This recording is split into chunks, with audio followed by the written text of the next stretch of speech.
হাইলাকান্দি জেলার লালা উন্নয়ন খণ্ডের অন্তর্গত রংপুর রামচন্ডী গাঁও পঞ্চায়েতে ৯ নম্বর গ্রুপভুক্ত রামচন্ডী এনসি নাগড়া ও কুকি পুঞ্জি এলাকার পরিস্থিতি যেন এক আদিম যুগেই রয়ে গেছে এখনো।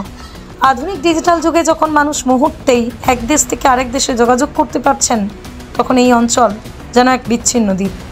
জেলা পরিষদ সদস্য দিলওয়ার হোসেন বড়ভূঁইয়া সংবাদ মাধ্যমকে জানান, নাগড়া ও কুকি পুঞ্জিতে একটিও মোবাইল টাওয়ার নেই, ফলে মোবাইল নেটওয়ার্কের ন্যূনতম সুবিধাটুকুও পাচ্ছেন না এখানকার উপজাতি জনগণ। যোগাযোগের অব্যবস্থার ফলে শিক্ষা, স্বাস্থ্য, প্রশাসনিক সুবিধাও কার্যত অপ্রতুল। এলাকার মানুষ যেন আজও আলো আঁধারে ঢাকা এক অরণ্যে বসবাস করছেন। এই চরম অব্যবস্থার বিরুদ্ধে প্রতিবাদ জানিয়ে জেলা পরিষদ সদস্য থেকে শুরু করে দিলওয়ার হোসেন বড়ভূঁইয়া, সম্প্রতি রংপুর রামচন্ডী জিপির সভাপতি প্রান্তদীপ নাথ মজুমদার, স্থানীয় উপজাতি সম্প্রদায়ের কয়েকজন প্রতিনিধিকে সঙ্গে নিয়ে হাইলাকান্দি জেলা আয়ুক্ত অভিষেক জৈনের সঙ্গে সাক্ষাৎ করেন।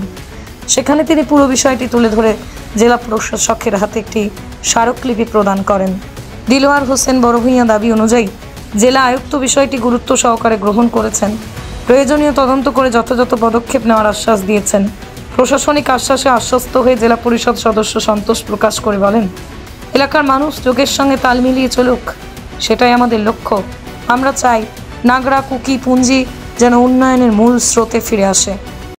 আমরা হাইলাকান্দি জেলা আয়ুক্ত নতুন অভিষেক জৈন এসেছেন, ওনাকে স্বাগত জানাচ্ছি। প্রথমে আমি জেলা বস হিসাবে এবং আমার সঙ্গে এই রংপুর রামচন্ডী জিপির সভাপতি বন্ধুবর প্রান্তদীপ নাথ মজুমদার আর আমার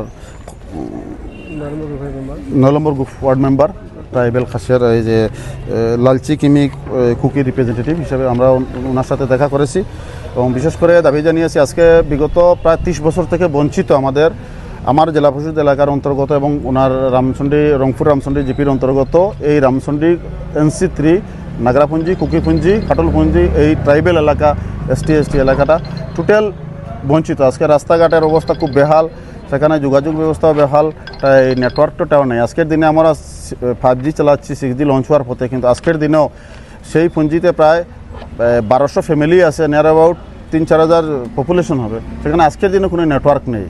তার জন্য আমরা আজকে সেখানে লোকাল পঞ্চায়েত প্রতিনিধি, ওয়ার্ড মেম্বার, সদস্যের প্রতিনিধি, জিপি সভাপতি এবং আমি নিজে জেলা সদস্য হিসেবে জেলা আয়ুক্তের সঙ্গে দেখা করে আমরা একটা স্মারকপত্র দিয়েছি যে সেখানে প্রথমে একটা যোগাযোগ ব্যবস্থা এবং রাস্তাঘাটের উন্নয়ন, পানীয় জল এবং বিশেষ করে মোবাইল কানেকশন। আজকের দিনে আমরা 5G নেটওয়ার্ক চালাচ্ছি, কিন্তু তারা ফোনে যোগাযোগ করা যায় না, নেটওয়ার্ক টোটাল নাই।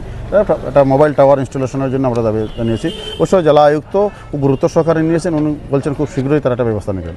জিপিতে এই এলাকাতে খাসিয়াপুঞ্জিতে অনেক দিন থেকে এখানে কোনো নেটওয়ার্ক নেই, এখানে কোনো টাওয়ার নেই। যেখানে আজকে 5G 6G চলছে, এই সমস্ত জায়গাতে মোবাইলের কানেকশন নেই, মোবাইলের নেটওয়ার্ক নেই, বাচ্চাদের পড়াশোনা সব দিক দিয়ে অসুবিধা হচ্ছে। তাই আজকে ডিসি মহোদয়ের সঙ্গে আমাদের আলাপ হয়েছে, দেখা হয়েছে, ওনার সঙ্গে সৌজন্য সাক্ষাৎ করেছি ও আমার জিপিতে টাওয়ার বসিয়ে ওদেরকে যাতে নেটওয়ার্কের আওতায় আনার জন্য ওনার কাছে আমরা অনুরোধ রেখেছি। রাস্তাঘাটের অবস্থা তো একদমই নাই বললেই চলে। এই সব দাবি জানিয়েছি, পানীয় জলের দাবি জানিয়েছি। ডিসি মহোদয় আমাদেরকে আশ্বস্ত করেছেন, উনি খুব ভালোভাবে আমাদের আশ্বস্ত করে বলেছেন যে উনি একবার ভিজিট করবেন, করে ওদের যে সমস্যা আছে সমাধানের জন্য আপ্রাণ চেষ্টা করবেন। ধন্যবাদ।